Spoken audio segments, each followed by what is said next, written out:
ধারণার বাইরে।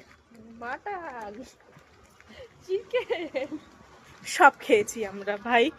বকবক করতে করতে দেখলাম এই ছাগলটা, তাই বললাম চল এই ছাগল দুটো বিক্রি করে খাসির দোকানে আমি বড়লোক হয়ে যাব। ও বলছে তুই তোর মুখটা বন্ধ করে রাখ, কেন যদি এটা শোনে কেউ তাহলে আমাদের দুজনকে বলবে ছাগল চোর।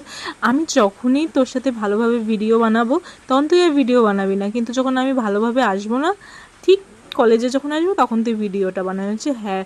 আর তখন মেঘলা মেঘলা করে এসেছে, আর আমরা দুজন কেউ ছাতা আনিনি। এই বক বক বক বক করতে করতে সার্ভার ক্যাফে ঢুকে যাই। সার্ভার ক্যাফে ঢোকার পরে না আধা ঘন্টার পর, মানে প্রায় আধাটা ঘন্টা আমরা বৃষ্টিতে আটকিয়ে গেছিলাম। তারপরে ও বলছে চল, এই না হলে তুই দাঁড়িয়ে থাকতে হবে এখানে।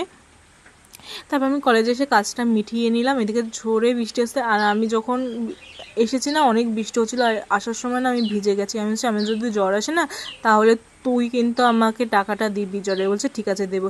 এদিকে আমি বসে আছি, আর ওর টাকাতেই আজকে আমি খেয়েছি। আমি ততক্ষণ খেতে থাকি ওর টাকাতে, তোমরা ততক্ষণ লাইক শেয়ার করে দিই। টাটা আজকের মতন।